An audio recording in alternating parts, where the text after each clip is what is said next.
조 장관이 그제 지금 법무부를 총괄하고 있는 장관 아니겠습니까? 그런데 김민지 기자, 조 장관이 그제 특정 검사의 실명을 거론했다는데 이게 무슨 일일까요? 일단 취임 직후부터 검찰개혁에 박차를 가하고 있지 않습니까? 검찰개혁 추진지원단을 구성해서 지금 여러 가지 움직임이 있는데 여기에 임은정 검사의 얘기를 들어라 이렇게 지시했다는 거예요. 임은정. 법무부 감찰관실과 함께 임은정 검사를 비롯해 많은 검사들로부터 검찰개혁에 대한 의견을 수렴하라라고 지시를 했는데요. 울산지검 부장검사입니다. 임은정 검사.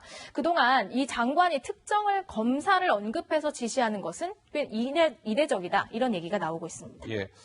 우리 이현정 의원께서는 수십 년간 지금 취재를 해 오셨는데 법무부 장관이요. 무언가를 얘기함에 있어서 저렇게 특정 검사의 실명을 이야기하면서 지시하는 광경을 본 적이 있으십니까? 저는 거의 본 적이 없어요. 특히 이제 왜냐하면 검찰 조직이라는 게 이제 검사들이 한 2,000여 명 되지 않습니까? 예. 자, 그러면 검사라는 게 보면, 예전에는 이제 검사 동일체 원칙에 따라서 이 상하가 하나로 이제 움직였던 그런 조직입니다. 지금은 공적으로 그게 없어졌지만, 그렇다 하더라도 검찰 개혁을 하는데 왜 특정 검사 이야기만 들어야 되는 것이죠. 검찰 개혁이라는 것은 이제 국민적 과제입니다. 예. 또 검찰 개혁이라는 게 검찰 내부의 문제만 아니라 전체적인 국가 운영에 관한 문제일 것이고. 그런데 임은정 검사 같은 경우는 그동안 울산지검 현재 부장검사를 하고 있는데 부장검사죠. 예. 검찰 내부의 어떤 문제에 대해서 굉장히 강하게 어떤 비판을 많이 해왔죠. 예. 언론사의 정기적인 기고도 하고 또 외부적인 활동도 많이 하고 있습니다만. 자, 그러나 검찰 개혁의 문제는 이미 개혁안은 다 지금 사실은 이제 국회로 다 넘어갔습니다. 예. 그러니까 이 개혁안에 대해서 이미 오랫동안 국회에서 논의가 되고 다 논의가 된 상황입니다. 예. 자, 근데 지금 법무장관이 지금 별도로 지금 사법개혁, 검찰개혁 특별위원회를 또 만드는 거 아니겠습니까? 거기에다가 또 임은정 검사까지 이야기가 들으라고 이야기를 하는 것은 예. 검찰개혁을 단지 어떤 면에 보면 일부의 소리만 듣고 하겠다라는 그런 취지가 아닌가라는 좀 의심스러운 게 들어요. 예. 더군다나 중요한 게 뭐냐면 지금 수사권에 대해서 축소해야 된다는 이야기 했지만 저는 검찰개혁의 가장 핵심은 결국 정치적인 중립이라고 봅니다. 정치 중립성. 그렇죠. 왜냐하면 예. 우리나라 역대를 보십시오. 맞아요. 이 권력을 어떤 면에서 보면 겨냥하는 거는 검찰밖에 없습니다. 예. 물론 검찰이 과도하게 개입을 해서 정치적 문제가 있습니다. 저도 개혁해야 된다는 부분에는 동의를 합니다. 예. 그러나 그 검찰 개혁이 오히려 정치 권력으로부터 독립이 아니라 정치 권력의 말을 잘 듣는 조직으로 한다라고 한다면 악순환이죠. 그렇죠. 그렇게 예. 된다면 이거는 어떤 면에서 보면 정치 권력이 자기의 껄끄러운 이야기를 하고 껄끄러운 어떤 상대에 대해서 예. 그걸 어떤 면에서 보면 권력을 없애는 것과 마찬가지거든요. 과연 지금 조국 장관이 하려고 하는 검찰 개혁이 진짜 검찰을 위해 개혁하려는 거 하는 것인지 아니면 검찰을 정권의 어떤 면에서 보면 말 잘 듣는 어떤 조직으로 만들려고 하는 것인지 저는 예. 근본적인 의문이 든다는 것이죠. 자, 조국 장관이 그제 임은정이라는 검사가 있는데 검찰 개혁 방안에 대한 임은정의 목소리를 잘 들어서 방안을 마련하십시오라고 얘기했다고 말씀을 드렸죠. 임은정 검사 그동안 과거에 어떤 발언들을 해왔을까요? 직접 임은정 검사의 육성이 준비되어 있습니다. 들어보시죠. 검찰이 브레이크업과 파열된 장치로 폭주했다고 생각을 하는데요. 그런 것들에 대해서 정말 제도 개혁을 해야지만 검찰권이 남녀 이런 게 근절될 거라는 생각이 들어서 자, 임은정 부장검사 최근에 조국 사태 이후에는 지난 10일 날 임명이 9일 날 됐으니까 그 다음 날이겠군요. 조국 장관의 부인보다 검찰 내부 비리를 더 독하게 수사해야 한다. 검찰의 폭주를 국민이 감시해야 한다라는 발언을 남겼습니다. 그런데요. 조국 장관이 1호 인사를 단행했었잖아요. 검찰개혁 추진지원단장 황희석 법무부 인권국장이 임명됐습니다. 그런데 이분에 대한 논란도 좀 있었다는 거 며칠 전 뉴스 보도를 통해서 접하셨죠? 이분은 어떤 분이냐? 이제 검찰개혁을 사실상 이끌 분입니다. 황희석. 근데 2012년에 국회의원 선거에 출마했던 적이 있거든요. 이분이. 그 당시 포스터입니다. 검찰과의 전쟁, 검찰개혁의 신, 저 깡패 아닙니다. 민변 출신입니다. 이런 선거 포스터를 남겼던 황희석 국장이 검찰개혁을 총괄하게 되는 것이고 좀 전에 발언을 남겼던 임은정 검사가 이 황희석 국장과 검찰개혁에 보조를 맞추게 되겠죠. 글쎄요. 김태형 변호사 좀 일각의 우려가 좀 있던데요. 이런 거, 그러니까 저는 저 포스터 언론에서 보고 좀 재밌다고 생각했는데 네. 지역선거 경선 포스터인데 검찰 개혁을 제일 1번으로 놓은 거잖아요. 예. 사실 굉장히 이례적인 거예요. 왜냐면 어허. 지역구 구민들이 뭐 검찰 개혁 뭐 그렇게 관심 있습니까? 내가 먹고 사는 게 중요하지. 그러니까 지역 이슈를 되게 이제 지역구 선거에서는 제 1번으로 그러기 마련이죠. 끌어올리는데 네. 검찰과의 전쟁 지금도 아니고 2012년에 이미 저 얘기를 지역구 선거에다 꺼냈다는 건 그만큼 저 황혜석 인권부장이 저 부분에 대한 강력한 소신이 있다는 거예요. 제가 뭐 그거를 폄하하진 않습니다. 아까 뭐 자능이 변호사로서 소신이 있을 수 있는 본인의 거죠. 소신이니까. 근데 예. 다만 이제 제가 하나 지금 그 조국 장관한테도 궁금하고 조국 장관을 임명할 때 대통령의 말씀도 궁금하고 조국 장관을 지지하는 분들은 궁금한 건 뭐냐면 지금 조국 장관을 임명해야 되는 가장 큰 이유가 검찰 개혁 얘기를 합니다. 사법개혁. 예. 사법개혁 해야 된다. 그런데요. 지금 조국 장관이 저 장관 된다고 할 수 있는 게 있습니까? 그러니까 만약에 지금이 문재인 정부 1기 법무부 장관을 뽑는다. 그러면 반드시 검찰 개혁을 완성해야 되기 때문에 거기에 대해서 강력한 어떤 소신과 지식을 가지고 있는 조국 교수가 법무부 장관 돼야 됩니다. 라고 하면 제가 이해는 가겠어요. 왜? 그때는 아무것도 나와 있지 않은 백지 상태니까 안을 만들어 가야 되니까 거기에 대해서 연구를 많이 했던 학자 조국이 장관 가는 거 그럴 수 있습니다. 지금은요 다 나왔어요. 국회 올라가 있습니다. 상당수 국회로 넘어와 있죠. 그렇죠. 예. 거기다가 지금 뭐 하나 더 하거나 빼는 게 어려운 상황이에요. 근데 지금 장관이 뭘 할 수 있죠? 오히려 지금 장관에게 필요한 건 야당 다독여가지고 이거 통과하게 하는 어떤 정무적인 기능, 정치력이 필요한 거예요. 야당을 속된 말로 겁박을 하든 달래든 뭔가 그게 국회에서 풀어질 수 있게 하는 정치력이 필요한 시점인데 그런데 지금 조국 장관이 검찰 개혁을 할 수 있는 사람이 조국 장관밖에 없다? 예. 전 그게 납득이 안 간다는 거 근본적으로. 예. 그래서 지금 이렇게 뭐 검찰 개혁 추진 지원단장에 뭐 이게 황희석. 예. 국장을 임명한다고 한들 과연 뭘 할 수 있겠느냐 지금 상황에서. 자. 그거죠. 조국 법무부 장관은 연일 검찰에 대한 이른바 약간 압박이라고 봐야 되겠죠. 이런 행동에 나선 가운데 근데 김민지 기자 눈여겨볼 대목은 이런 것 같아요. 윤석열 검찰총장 또한 물러섬이 없는 것 같더라고요. 그렇습니다. 윤석열 검찰총장 말 그대로 이 자리에 연연하지 않고 수사를 강행하겠다 이런 의지를 보였습니다.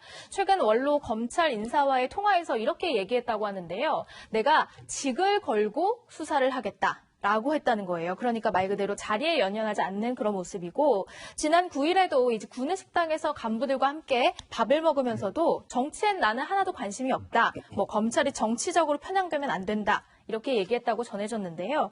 취임식 당시에 윤석열 총장의 목소리가 준비되어 있습니다. 들어보시죠.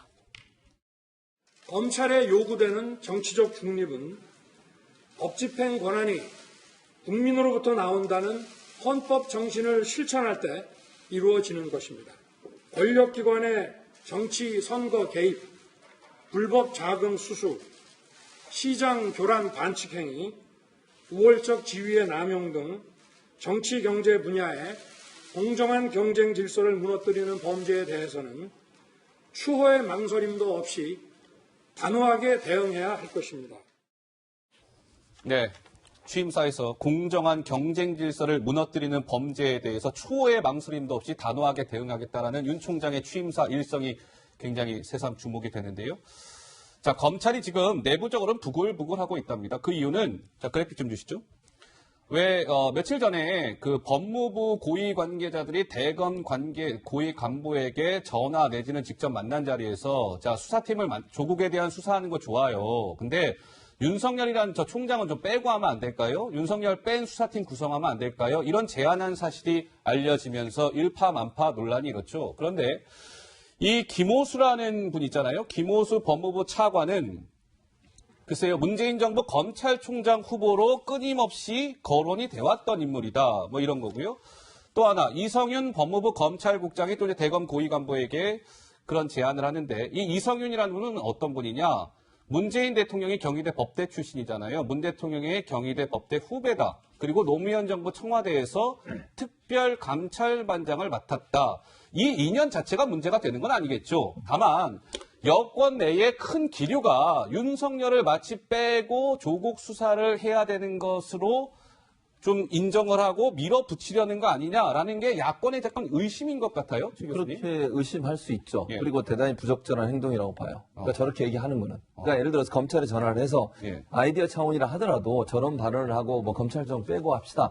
이런 얘기를 하면 지금 상황에서 논란이 될 거를 몰랐겠습니까? 저는 저런 얘기를 물론 이제 본인이 검찰의 친분인 사람은 전화를 했다고 얘기를 하지만 예. 그럼에도 불구하고 저런 말 하나하나가 여러 가지 논란을 불러일으킬 수 있는 요소가 될 수 있는 거잖아요. 그런데 저런 표현을 하고 말을 했다는 것 자체가 저는 잘못됐다고 보고 그래서 조국 장관도 그랬잖아요. 그때 예민한 시기에 언행을 조심해야 될 것 같은데 왜 이런 말을 했는지 모르겠다. 본인도 보도 보고 알았다 이런 얘기를 했어요. 예. 그러면 장관이나 아니면 청와대 교감이 있었다기보다는 저는 개인적으로 저분들은 아이디어 차원에서 얘기했다고 하지만 본인들이 알아서 얘기했을 가능성은 저는 충분히 있다고 생각해요. 지금의 상황을 어떤 형태로든 좀 잘 풀기 위해서 본인들은 선의로 그렇게 했을 수는 있다고 보는데 예. 조국 장관이나 아니면 청와대 교감이 있었던 부분은 저는 뭐 그건 아니라고 보고요, 개인적으로. 또 하나 이제 그렇다 하더라도 제가 말씀드렸지만 이런 오해를 살 수 있는 행동을 하는 것 자체가 도리어 본인들이 원하는 선의가 도리어 여권이나 아니면 청와대 부담으로 올 수도 있다는 부분을 꼭 고민해야 된다. 예. 이런 민감한 사안에 저런 말을 하는 것은 적절하지 않고요.